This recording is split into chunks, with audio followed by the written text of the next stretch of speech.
Hey, it's your girl Carla Renata. We are back for episode 39 of Black Tomatoes here at Black Hollywood Live. It's a tale of two Scots, and it's Creed 2, the best of the Rocky franchise. I don't know. You tell us. Stay tuned.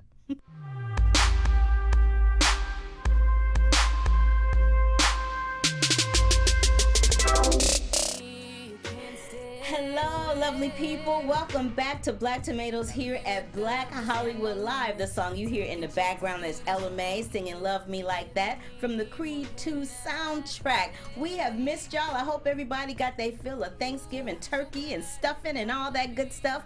But right now, we are about to embark onto episode 39 of Black Tomatoes here at Black Hollywood Live. I am your host, Carla Renata, and we are joined by my boy, Scott Menzel, and our special guest co-host, Ben Mendelsohn. How you doing? I'm doing well. We're gonna do that, okay. You're gonna give me the droid voice, all right? Yeah. Yes. So Ben, for people that aren't familiar with you that are listening to the show, tell them who you are. My name is Scott Mendelson. I write for Forbes.com. I'm one of their online contributors. I write about the film business in general, but my specialty is box office analysis, marketing dissection. I am technically a film critic. I still try to do that enough so I can call myself a film critic. But, my stock in trade is box office and marketing analysis and dissection. And how did you get started in that? I'm just curious. Well, I got my first subscription to Entertainment Weekly when I was 10. Just before I turned 11 in 1991. Kept up with it, got interested in box office specifically from that very young age. And, on Mondays I would run down to the corner store and get that USA Today that had the top 10s. Mm-hmm. And then as I got older, headline news at 7 o'clock would have the top 2 or 3 movies. And then when the internet came along, Showbiz Data started having daily numbers. That was amazing. And now, of course, you basically know what a movie's going to do before it even comes out, although there can be surprises. Now, what is it about the numbers that excites you? I'm just interested to know. Well, obviously it's changed a little bit since I've first started getting interested in this, but I liked the patterns and the precedent and the why movies are received as well or as not well as they are, what lessons studios do and don't take from them, what lessons audiences do and don't take from them. And when there were more, what I call studio programmers that, quote unquote original films or not IP specific properties, there was a little bit more, guesswork and luck of the draw and this trailer's trying to get this message across. I would argue right now it's a bit more, to an exact science. I mean, Marvel knows what they're doing when they're selling a Marvel movie. Disney knows what they're doing when they're selling one of their live-action fairy tales. Absolutely. There is a bit less wiggle room. There's a bit less... I don't want to say a bit less surprise, because there have actually been quite a few huge surprises this year. I wish I could go back in time and drop $100 on the Meg making more than Solo a Star Wars story. I could retire right Lord. now. Okay. Yeah. Well, thank you for sharing that. We have quite a few people in the chat room today, so I just wanted folk to know and be familiar with who we have as a guest co-host, as we always do when we have people. And now that we've gotten that out of the way, how you doing, Scott Menzel? I'm okay. I have a little bit of a cold, but I love you, and I'm coming, and I want to be here on this show and talking to you guys. So I'm happy to be here, and I'm happy to be back. And let me just say that I was remiss in not recognizing two of my brothers' holiday, Hanukkah. So it's the first day of Hanukkah, so happy Hanukkah Thank to you. y'all. And we'll get that out Boy. the way. So for anybody who is joining Black Tomatoes for the first time today, Black Tomatoes is a film review show where we talk about films, we talk about the numbers every once in a while, we talk about it from an African American point of view, and sometimes we don't. But whatever it is that we talk about, we hope that you all enjoy it, you embrace it, you join us in the chat room, you follow us online on Twitter, you follow us on YouTube, you subscribe to the channel at Black Hollywood Live, you subscribe to iTunes, and you follow us on Spotify. And now that I have gotten that out of the way, let's get on with the discussion. Yeah, on with the show. On with the show. So Creed 2, y'all. Creed 2. I love this franchise. I love the Rocky franchise, but I'm just interested to know, after we show this clip, I want to know if y'all think that Creed 2 is the strongest of the Rocky franchise, if it keeps the Rocky thing up or not. So let's just play this clip so that people can hear a little bit about what they to expect in Creed 2. You got everything to lose. This guy's got nothing to lose. I ain't got a choice. That's the same thing your father said, and he died right here in my hands. Listen to me, this guy is dangerous. But you don't think I could beat him? And that is pretty much the crutch of the film. Yes, it is. So, you know, Creed 2, of course, is rejoining Michael B. Jordan as Creed, Sylvester Stallone as Rocky Balboa, an older, you know, more, I'd hate to say geriatric, but he is. Well, yeah. A geriatric Rocky. Tessa Thompson playing his girlfriend, and he's like, what the formula about the Rocky franchise to me that works is that they take the same story and they just plug different people into the story, into different roles. Very much so. And that's what makes it a successful franchise. Is Creed 2 better than the first one? In some respects it is, in some respects it isn't. So I want to hear from you guys in what respects you think it is not. Go ahead, Mendelsohn. Well, I mean, first of all, even though I don't think it's as good as the first one, I think it is a middle-of-the-road Rocky sequel. And I think considering how, in my opinion, somewhat lazy and or fan-baitish the premise was, like, oh, well, we've reestablished the franchise, we've got Adonis Creed as our new lead, let's, you know, do what the fans want and bring back Ivan Drago from Rocky IV. I think it's to its credit that the movie turned out pretty good. And I think the reason for that is that Stallone and Michael B. Jordan and producer Ryan Coogler and director Staple Jr., his first name, I always forget it and I apologize. I'll find it for you. Thank you. I apologize. You know, they took the premise as a challenge. You know, they say, okay, you know, we know the fans want this. You know, whether we want to do it or not, or whether we just want to get it out of the way to check off that box, we're not going to use this premise as a crutch. We're going to use it as a challenge, something to be overcome. And they made a pretty solid, character-driven, dramatic story out of, frankly, a silly idea. It's Stephen Cable Jr. Thank you, Stephen Cable Jr., who, you know, I think is, you know, directs quite capably here. Pardon the pun. Yeah. And what I think is interesting about this picture is that, to a certain extent, the first Creed was a loose remake, legacy sequel, whatever you want to call it, of the first Rocky, in the same way that, you know, The Force Awakens was a slightly less loose remake of A New Hope. Yeah. Old wounds. But this picture is kind of a loose remake of the other Rocky sequels all in one. There's a lot of Rocky 2, there's a lot of Rocky 3, there's obviously a lot of Rocky 4, and there's a little bit of Rocky 5. Now, this film's doing very well financially. I don't want to get into that right now because I know that's not what this show's about, but it's doing well enough that there will probably be a Creed 3 if Michael B. Jordan wants to do it. And now that you've basically remade all the sequels, you can do whatever you want for the third one. I mean, you can basically, you know, step out of the Rocky franchise's shadow and go your own way.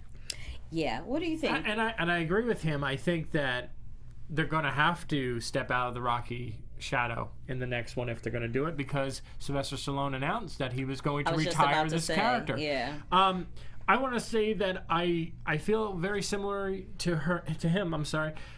In terms of God, I'm like, That's okay. It's all good. But I feel very similar because of the fact that I grew up watching the Rocky movies, and I feel like a lot of the first Creed was very similar to the first Rocky movie, as you said, and then this one just feels like a obvious sequel that, instead of being a direct sequel to one of the other Rocky movies, just summarizes kind of all of them.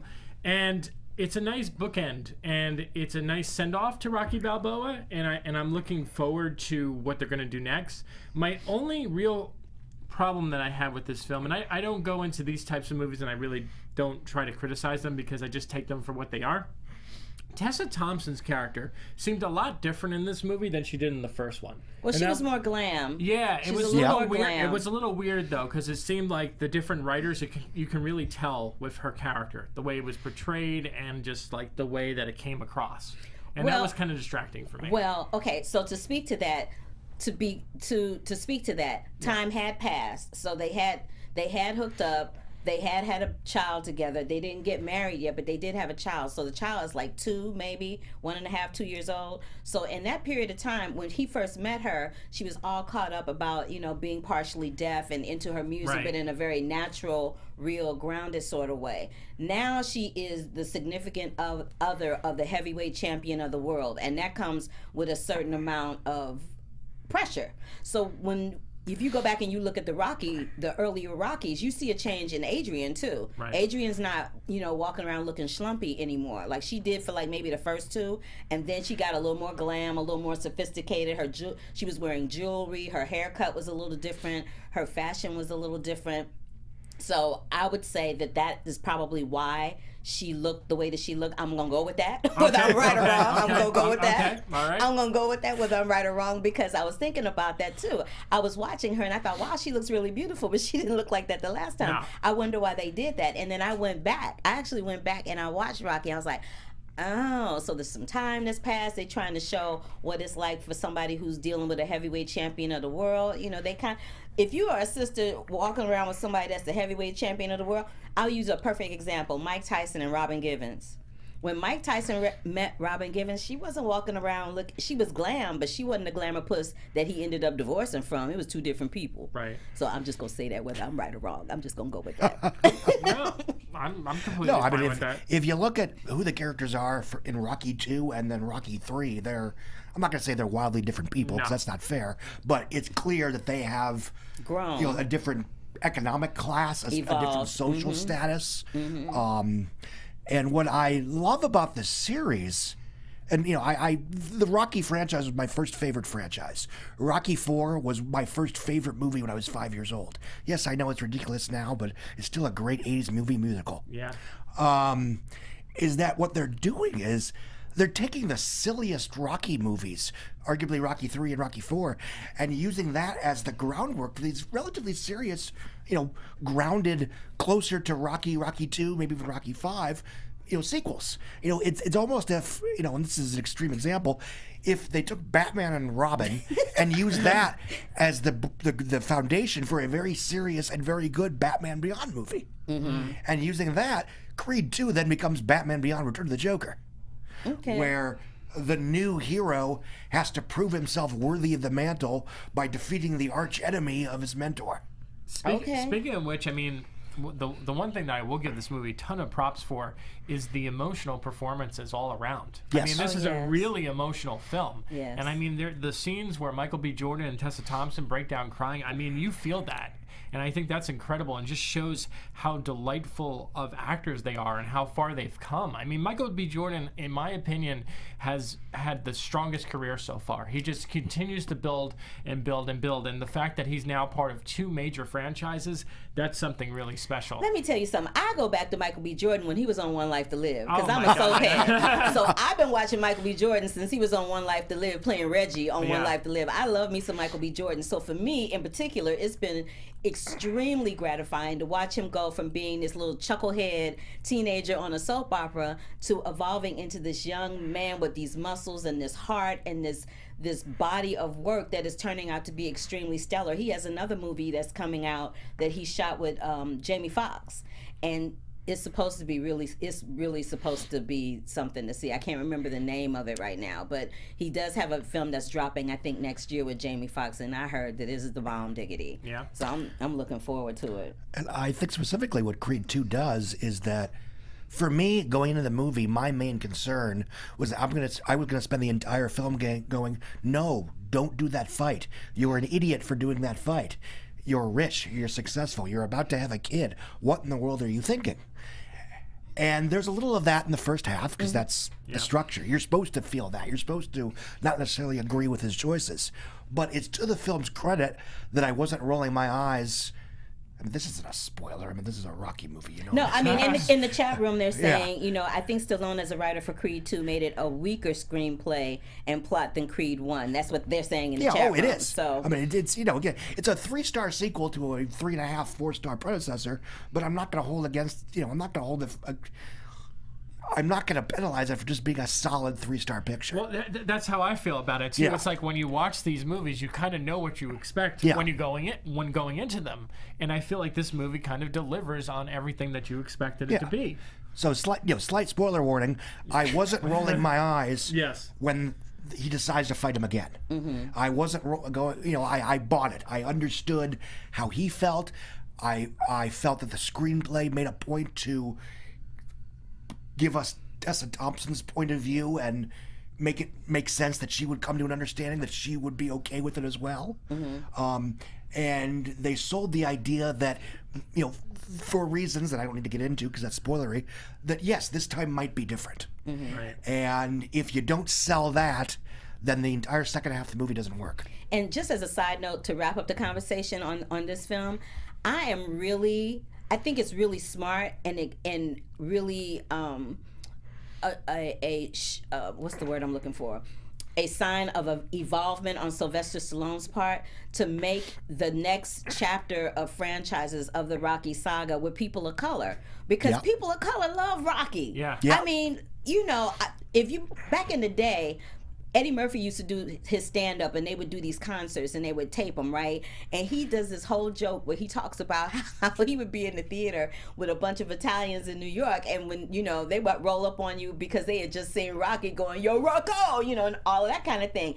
It's a feel-good film, no matter how you feel about it, no matter what color you are, no matter what your economic background is. It's one of those things that when you walk out of a Rocky movie, whether you liked it or not, you just feel better after you see it. You just do. And right now, because we're living in the times that we're living in that are so jacked up for a variety of different reasons, it's just nice to come out and be like, oh, that made me feel good. Let me go have a milkshake or something. You know what I mean? Well, that was sort of the trick that Ryan Coogler and Stallone pulled off, which was Exactly. they used the comfort and security of this franchise to tell what basically was a character, a major studio-backed character drama starring a black man and was arguably pitched to people that wouldn't otherwise gravitate toward that. Absolutely. Right, Absolutely. right.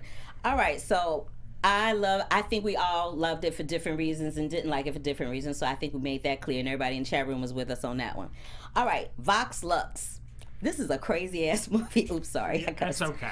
It's crazy as hell, but I kind of liked it, and I kind of liked it only because of Natalie Portman, because she is giving you something that I'd never seen her do before. Usually she's doing some kind of victim type of role, or a period piece, or something in that lane or on those lines. And this is just like some crazy rock star that has some back issues that now is having to relive stuff, and it's just crazy as hell. And a few weeks ago, I think it might have been a month ago, right?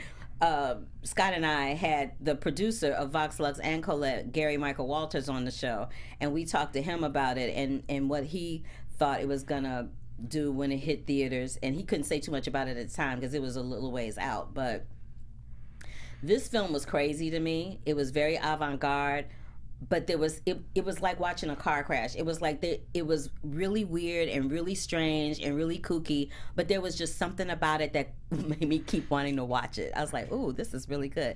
But the major reason I wanted to watch it was for Natalie Portman. Like, she killed it. I think Natalie Portman over the years has kind of become this really iconic actress, and I think it started when she was young because she did The Professional, which a lot of people love, and then she went into this period of time where she did a lot of movies, like romantic comedies, dramas, and then when she did V for Vendetta, followed by Closer and a few other films, she really kind of elevated herself up a lot. And seeing her in this film, it's interesting to say that I've never seen her in a film quite like this before. A lot of people have said that this performance is a little over the top, a little too overly dramatic. But I think that's the whole point of the performance. It's supposed that to character is like that. It's supposed to show how a pop star behaves and how they feel like entitled and all that stuff. And what I love about this film is, and I know this is a criticism that a lot of critics have, is how jarring it is from the first half to the second half. It's like two different movies. And that's part of the charm of this film, if you want to call it that, is that the first half of this film is so incredibly dark for different reasons that the second half of the movie is dark for. You know, there's violence and, you know, abuse and all that stuff. And it kind of showcases this is what caused her to become this way. And I thought it was just... It's a deep film. It's not for everyone, but I really admired it for taking the risk that it did. Mendelsohn? I wasn't that crazy about it, to my shock, because I like everybody involved. I love Natalie Portman. I like Raffi Cassidy. I've been a fan of her since Tomorrowland. And I enjoyed watching them perform accordingly. You know, yes, it's fun to watch Natalie Portman overact. Yeah. And that's not a criticism. No. I mean, it's you know, I will defend, you know, Paul Anderson's Three Musketeers because it's the only time Orlando Bloom gets to choose scenery, and you can tell he's he doesn't have to be the straight man anymore. Yeah. It's like, I get to, you know, go crazy. But I think the film, you know, it's not a short film, so it seems to get constantly pulled away by its own conversational digressions. I mean, we can say what the movie's about. It's about gun violence. It's about, you know, how victims of gun violence are expected to have a reaction to it, right, are expected to publicly say this or that. It's about how we take personal victimhood and make it our own for narcissistic reasons, blah, blah, blah. But the movie really doesn't, I would argue, doesn't give that much more than surface level treatment. So to me, it felt like it was just a checking off a hot topic box. So in terms of the present tense story it's telling, I mean, present, you know, obviously it's two halves and whatever, you know, there's not much there. Okay. I like the first half is fine, just because it's slightly more urgent. You know, it's you know, you're going up. Jude Law is shooting scenery a little bit. Oh yes, yes. And the second half is fine. It's obviously it's a very different picture, and that's okay. The risk that you take when you do sort of half and half is, by definition, everyone's going to have, you know, prefer one side over the other. Yes. But it is an ambitious film. It's an interesting film. I don't think it quite, you know, it's a noble, in my opinion, it's a noble failure. You know, it's certainly trying for something interesting, but I kind of wanted to see a version of the film, and, you know, I don't get to critique the film that I wanted, but nonetheless, I kind of wanted to see a version of the film that really dealt with the issues it was bringing up sort of as seasoning. In the beginning. As opposed to just sort of a setup for watching Natalie Portman chew scenery, and, you know, and have breakdowns. And very, I would argue, generic breakdowns. Yes, stereotypical, so. How you think of a, you know, it's celebrity would have a celebrity would have. Yeah, there's not, you know, it's, and the end of the film, which I'm not going to give away because what's the point? It's what the rest of the movie's building up to, but it's not worth it. Okay, so two things I will say to close out the conversation. One, I read that Natalie Portman based that character on Madonna and Lady Gaga. She studied Lady Gaga and Madonna to base that character on. If you're basing a character on Lady Gaga and Madonna, those are two of the most over-the-top pop stars in the sphere of the world. Yeah. Right, in public and in private. So there's that. You know, I liked her performance, but what I particularly liked, other than the beginning of it, the end of it, and her doing her thing, is I really liked that round table scene. That made me laugh out loud. Press scene, great. That was like my favorite. I don't know if it's because we talk about films that I love the round table scene, but I was living for that. So we all agree that we all agree to a certain extent that we liked Natalie Portman. You guys feel like she was overacting. I kind of don't, but it's okay. We can agree to disagree. I feel like she was correctly overacting too. Like I feel like that was the point of her performance. Okay. I mean, which is why it was I think good it's so work. Bold. Yeah, okay. It was exciting really work. I wish the movie was as good as Cassidy and Portman's performances. Okay, and in the chat room, they said that V was good for her. So everybody has. Yeah. That's why we got opinions and we can sit and discuss them. All right, so Ben is back. Now, I know, Mendelsohn, you didn't get a chance to see this, but basically, Ben is back as a really good tour de force for Lucas Hedges and Julia Roberts. You know, Julia Roberts coming on the scene playing like teenage roles and then Pretty Woman, and now she's evolving into this lane where she's playing mothers and moms and psychiatrists and professional women and all that. And honestly, I'm a huge fan of Julia Roberts, but this Julia Roberts, that's doing this mom thing, is so interesting and so wonderful and riveting to watch. I really enjoyed her in Ben is Back. And I just want to show a little clip of this real fast before we start talking about her in this film. Sparkle back in his eyes. He's clearly doing better. Well, then why are you hiding everything? We said we weren't going to do this again, remember? I agree. And if it weren't Christmas, you get a day. This time tomorrow, you are back in sober living. Yeah, okay. You do not leave my sight ever. Because for the next 24 hours, you are mine, all mine. Got it? I got it. And that is what makes her really great in this film. That right there is what makes her really great. I kind of love her for that. What do you guys, you saw it, Mance. I'm sorry. No, it's okay. I mean, not Mance, Menzel. Child, it's just too many I Scots. know. I just got Scots on the brain. Yeah, it's okay. It's all right. It's all good. You know, I love this film. I think it's a very personal film for Peter Hedges. The fact that he was able to put his son in this movie kind of adds another element of the effectiveness to the story. I have to say that you nailed it with Julia Roberts. Julia Roberts, I feel, you know, in the 90s was like in her heyday. You know, she was in romantic comedies and she was the bee's knees, you know, instead of the you know, she was just the really, ish. yeah, she You was can the say the ish. ish. She was the ish. And then, you know, the 2000s happened and I feel like she lost it. She wasn't America's sweetheart anymore and like people didn't stop going to see her movies. And this last couple of years, she's kind of had this career renaissance where she's taken on the motherly roles.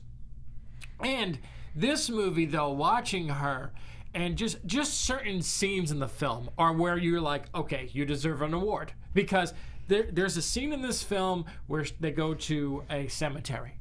And what she says to Lucas Hedges at that cemetery, it's heartbreaking. There are several scenes, though. Oh, my and they're God. just so powerful. And Lucas Hedges, this is the third film that he's been in this year, and I admire this. He's in Boy Erased. Boy Erased, mid-90s, and this one, and he's just an incredible tour de force. He really is in everything. He's just, I can't wait to see where it goes next. He's on Broadway right now. He's like doing shows, and he has a movie at Sundance. It's like, when does he ever sleep? I was inquiring about having him come here, and I couldn't have him come here because he's on Broadway. Yeah. I'm like, well, okay, then. He's going to the Carla Renata School of Surviving in the Business. Yeah. So it's all good. Yeah. He's got 5,000 hats just like I do. But Mendelsohn, what I will tell you about this film is that it's very similar in tone to Beautiful Boy. Yeah. It's the same kind of, it's basically the same kind of story but with different people. But I like this one better. Like, I like Ben is Back better than I like Beautiful Boy, and I liked Beautiful Boy too. But I'm like, you know, how many addiction films can you see in 1 year? I wanted to bring this up. I'm glad you pointed this out because I actually did not like Beautiful Boy at all. I know you didn't. We talked about that. And this movie, to me, what made this one so successful in my eyes is the fact that it was told through a very tight scope of time. It takes place in a 24-hour period. You get to know all the characters that are affected by Ben coming home, and therefore it makes the film so much more important. The journey that Julia Roberts goes on is so effective because any parent who has a kid, this is their worst nightmare come true. They go in a car ride, they get dragged along to place to find out what their son did or what their daughter did. You can swap Lucas Hedges out for a girl if you want to, but that story is just so relevant and so powerful. And that's why it works so well for me because you can think of that if you ever had a kid or if you raised a brother, whatever the case is, you can see how like you would never want that nightmare to occur. So it's a really good film. I like the performances in it. We agree about that. And so you guys check out Boy is Erased. Nope. No, Boy is Erased. Why I said boy? I'm thinking B, Scots. I'm a mess today. All right. So I'm like, what is happening right now? All right. So let's move on into some film news because there is a lot of it. The New York Film Critics Circle announced their. Now, I'm getting the Gotham Awards in the Film Critics Circle. They announced their winners, I think.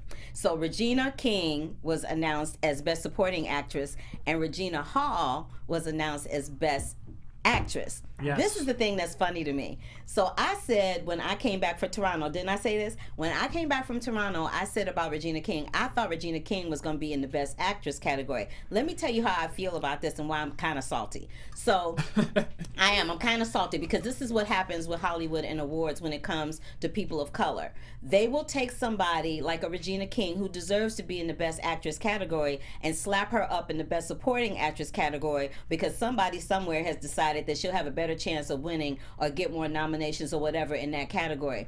She gave a Best Actress performance in If Beale Street Could Talk. I don't care what anybody says. And I fought with another film critic, Jamal Finkley, who I did Turner Classic Movies with. He and I went toe-to-toe about this. And he was like, she's going to give Best Supporting. And I was like, no, she's going to give Best Actress. She's going to get Best Actress. And then stuff started coming out, and it started rolling out as Best Supporting. He was like, I told you. And I'm like, you know, fine. It is what it is. But regardless of what category she's in, I'm just glad she's getting some love. But I really hate that. They always do that. That's annoying. It's really, it happened twice this year. The other one I have to point out, because I know a lot of people have been talking about this, is Olivia Colman for The Favorite. Yes. She should not be in actress. She should She's be in Best Supporting. She's the MacGuffin. Yes. She should be in Best Supporting. She's Curly's gold. Yeah, I don't understand. But yes, I'm glad you pointed that out about Regina King because I feel the same way. Because I'm just like, I don't understand. Yeah. Now, let me just holler about my girl Regina Hall real quick. So Regina Hall, I said when I reviewed Support the Girls here that I didn't care for the movie very much. The movie, I'm sorry, girl. I love you. I do. I love you to life and back. But ooh, that movie. And I think I told her this to her face. But her performance in it is the bomb. She's so wonderful. It's such a layered and grounded performance. And it's not like we haven't seen this from Regina Hall before. We see it from Regina Hall all the time. This is just the first opportunity that other people are seeing what the African American community has known about Regina Hall for decades. I'm just saying, all the way back to The Best Man, back to Best Man Holiday. Last year with Girls Trip. Girls Trip was the first time she actually had a lead and not like a second banana. This girl, first of all, both of these ladies are drop dead gorgeous. They've been around since Christ was a child. Both of them have been in the business forever. Regina King been in the business since she was a little girl back on 227 on NBC with Marla Gibbs. They've been around forever. I'm so happy to finally see them getting some love. But I'm telling you right now, I know Regina King about to go the distance and be in that Best Supporting Actress category for the Globes and the Oscars. I'm telling you right now, I know it's going to happen. Find out next Thursday. I'm telling you right now, I know it's going to happen. I know it's going to happen.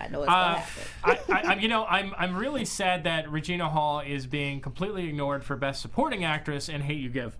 I thought she was incredible in the film. Yeah, but I think that her if you had to compare the two performances, if you had to pick between the two, her performance in Support the Girls is much stronger than what she's given to do in The Hate You Give. And The Hate You Give is a wonderful film. And as I've said here many times, I'm very salty about the fact that Russell Hornsby gets no love. So angry. He's the top of my ballot tonight. He's the top of mine too. I cannot. I don't understand. We tried. We'll try. We can do it. We can at least try to do it for our award show, Carla. I don't understand. We can try for our award show, Oh my Carla. God, I cannot handle it. Yes, I cannot. yeah. Once again, this is what you say you want, and you ignored it. Yes. Oh my God. So let me just run through these because we're running short on time. So I was going to talk about the humanists, but I'll skip that. So the National Board of Review announced their list of recipients, and I'll just run through the list real fast. So Green Book got Best Film. I got something to say about that. Best Director, I do. Yeah. Best Director was Bradley Cooper. I ain't got a problem with that. Best Actor, Viggo Mortensen. I got something to say about that. Best Actress, Lady Gaga. Got something to say about that. Best Supporting Actor, Sam Elliott. Regina King, Best Supporting. Best Original Screenplay, Paul Schrader for First Reformed. Best Adapted Screenplay is Barry Jenkins for If Beale Street Could Talk. Best Animated Feature, Incredibles 2. Breakthrough Performance is Thomasin McKenzie for Leave No Trace. Directorial debut, Bo Burnham for 8th Grade. Foreign Language Film, Cold War. Best Documentary, RBG, yes. Best Ensemble, Crazy Rich Asians. And the MBR Freedom of Expression Award went to the documentary On Her Shoulders. Let me tell you something. RBG, I saw that over the weekend. Every time I kept trying to see it at a festival or screen it here in town, I would miss it. Or there was why do they do this? Why do they put like 8 movies in one night? I don't understand that. They that. always do That's that. so annoying. It's so annoying. But I finally saw it over the weekend, and when I tell you, I boo-hooed like a baby because her life sounds like something somebody would make up for a screenplay in a movie. It's ridiculous. It's just crazy. And the documentary is so much better than the movie. Oh, on the basis of sex. Yeah, we'll get to that later. Well, I like them both. I think they make good companion pieces to each other. I will say this, having seen the movie first and not knowing a ton about her private life, I was surprised to watch the documentary and realize that, her husband was actually funnier in real life. That wasn't an exaggeration. Right. Yeah, he looked like... Excuse me. They say that there's somebody for everybody. Yeah. And that definitely was the somebody for her. I'm so glad that in whatever this universe is that we live in, that they were able to find each other, because it seems like there was a clip in the documentary where they're sitting together for some panel or something, and he's talking, and her face just lights up from the inside out. It was so beautiful. It just warmed my heart. Let me see, what else did I want to hit real quick? Because we're running out of time. Because I talk too much. We all talk too much, but that's okay. And the Board of Review said that their top films are, in alphabetical order, The Ballad of Buster Scruggs, Black Panther, Can You Ever Forgive Me, Eighth Grade, First Reformed, If Beale Street Could Talk, Mary Poppins Returns, A Quiet Place, Roma, A Star Is Born, and that's it. So that's that. But you guys, go check out the winners and the nominees for Gotham Awards, New York Film Critics Circle, the National Board of Review, and the Humanist Awards that all came out. All of those nominations that came out, you're going to be surprised because they're kind of all over the place. Now, I did want to run into this news because I thought this was really interesting. So Crazy Rich Asians opened in China this week, and it was number 8 in China. Yep. Which some people would say that was a massive fail, and it barely made $1 million in its opening weekend. Yeah, so it barely made $1 million in its opening weekend, as opposed to $174 million here in the United States. What are y'all's thoughts about that? It was to be expected. Really? I mean, it's the joke I've been using is that it's that line from Street Fighter where Raul Julia talks about the day M. Bison came to your village was the most important day of your life, but to me it was Tuesday. The stuff that made this movie special to North American audiences, Asian American or otherwise, it's par for the course in China. Oh, it's a big, flashy studio comedy with Asian actors. It's China.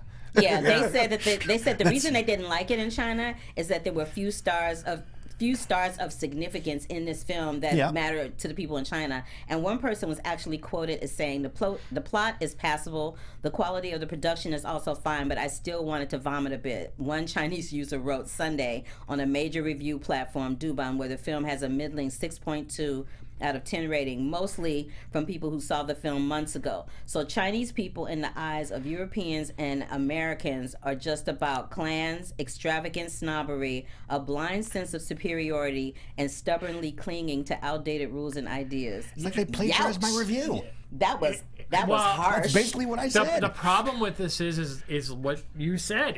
This movie is made for Americans. It's not made for that country. It's not made for them. So it's like, oh, look at this. Look what we did here. And you're like, you know what? We have this every day. We don't need this. Back when Crouching Tiger, Hidden Dragon came out, in 2000, people in I don't want to bore everyone, but generally speaking, Chinese audiences thought it was not that good.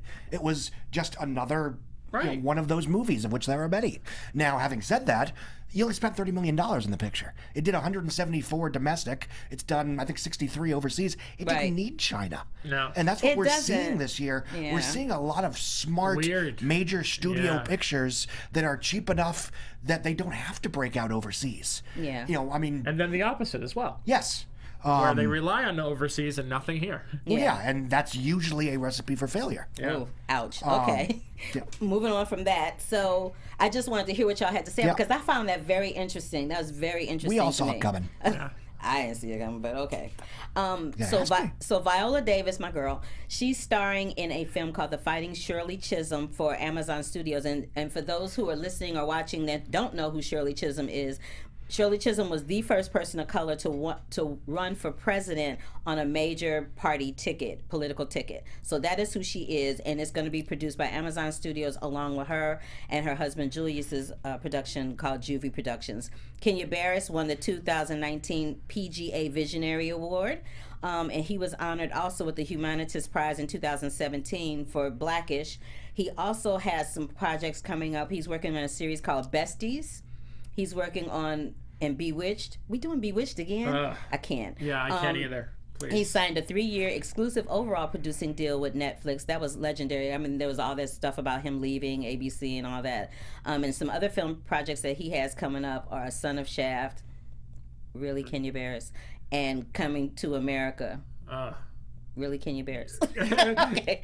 I'm curious about Shaft. I mean, if they make it politically relevant. Shaft? Okay. Well, if they use the sanctuary and protection of a franchise to tell a politically valuable story that otherwise would be considered risky, you might get something. Okay. We'll see if studios could do that, though. Well, We'll see. And he's also working on an animated feature based on the songs of Bob Marley. Now that is interesting. That I want to see. Son of Shaft, I could live without. I'm just saying. So to close it out, you guys, I want us to discuss Mrs. Doubtfire, which is our movie-versary of the week. Is celebrating 25 years this year, and I just love this movie. That is an original picture of the original cast from Mrs. Doubtfire. They recently got together, the people that are still living, with the exception of course, Robin Williams, who's no longer with us, and Sally Fields, and they did some interviews. Now, what I found about Mrs. Doubtfire that was interesting is that it was made for Scott in his numbers, which I knew that. So for your numbers, it was made with a budget of $25 million, but it raked in nearly $440 million at the box office, which is like ridiculous. Yeah. Especially back then. Yes, especially back then. And then both Robin Williams and Sally Fields were going through divorces at the time that they were making this film. So that fight that they have, there was like little to no acting with that bad boy. I also found out that the roles of Daniel Hilliard, which was played by Robin Williams, and the role of Stu Dunmire, which was played by Pierce Brosnan, both of those roles were actually initially offered to Tim Allen. Did y'all know that? I did not. I did not I know know. that I was either. fascinated by that because I'm like, I don't know how I feel about Tim Allen in those parts. That would have been a very different movie. But he turned it down because he went to do Santa Claus. So that there was you a have huge it. hit. Yep. So, And let's see, what else? Oh, and that the real character, the character Mrs. Doubtfire was heavily influenced by Robin Williams' real childhood nanny, Lolly. Oh. I didn't know that. I thought, oh, that's so cute. And I also found out that after he passed, a lot of the fans of the film went to the home in San Francisco where they filmed the movie, and there was like pictures of flowers beyond flowers on the stoop there, where they filmed the movie to pay homage to him. And there was for a minute they were talking about doing a remake of this. Yep. sequel. I'm just like, you know what? Some things are just better left alone. Yeah. Some things are just better. I don't need to see that. Weren't they talking about a Broadway show too for That a I while? can't speak to, but I know there was a period when Right after Robin he passed. Williams was, his show was about to be canceled. Apparently, he was having money issues from the divorce, and it would have been an easy paycheck. Yeah. I liked the film. I've never been, hardcore for it, but I've always appreciated how it ended. It's my favorite. The rare family comedy that has a relatively unhappy ending. It's a hopeful ending, but it doesn't, spoilers, good 25 point. years ago, the family doesn't get back together. That's a they good stay point. divorced. And that was unusual back then. And, my parents stayed married, so I can't speak to this personally, but I know for a huge generation of kids who went through divorce, that was a very big movie in their respective lives. It's sort of, it was there for them when otherwise. Having said that, Adam's Family Values is funnier. He's like, let me just get the plug in and go across the microphone. You are hilarious to me. I try. Well, that did it for us. That went fast, huh, Scott Mendelson? Yes, it did. I can do this all day. I thank you so much for coming to join Scott and I and playing our little game of Black Tomatoes. And I want to shout out my folks in the chat room real quick. So Cup of Soul Show, Yasna Cavieres, Michael B. I'll see you in a minute over at General Hospital. You always there. Let's see.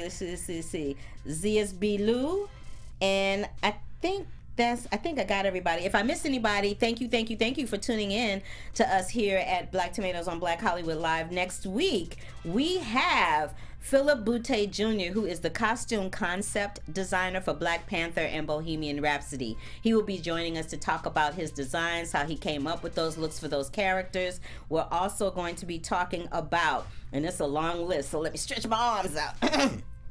Spider-Man, Into the Spider-Verse, Second Act, Cold War, Aquaman, and some more. All right. So So I am your host, Carla Renata. You can find me across all social media platforms at The Curvy Critic. You can also find me right after this over at General Hospital for the after show there. And you can also find any reviews that we talk about here on my site, thecurvyfilmcritic.com. And where can we find you, fine gentlemen? You can find me at WeLiveEntertainment.com. Also, go see Anna and the Apocalypse this weekend. Forbes.com. Also, go see Anna and the Apocalypse this weekend. And also, over the next month, I write a lot. I write quickly. If I accidentally write Regina Hall or Regina King when I mean the other one, please let me down gently. I didn't mean it. No, I'm not giving you a pass for that. I'm sorry. I can't give you a pass for that. You better get it right. Anywho, thank you for joining us. This was episode 39 of Black Tomatoes here at Black Hollywood Live. Please join us next week for episode 40 with Philip Boutte Jr. And we will see you then. See you next time. Bye, y'all. From executives Kevin Undergaro, Dario Kristen, Tiana Hobson, and the entire BHL staff, we would like to thank you for supporting Black Hollywood Live, the first online broadcast network dedicated to African American entertainment. For questions and comments, contact us. info@blackhollywoodlive.com. Like us on Facebook, tweet us, or Instagram us at BHL Online. And I am the official voice of Black Hollywood Live, Scipio. Instagram me at KingXOBay. Thanks for tuning in. Hollywood Redefined. The views expressed here are those of the hosts only and do not necessarily reflect the views of BHL or its owners or principals.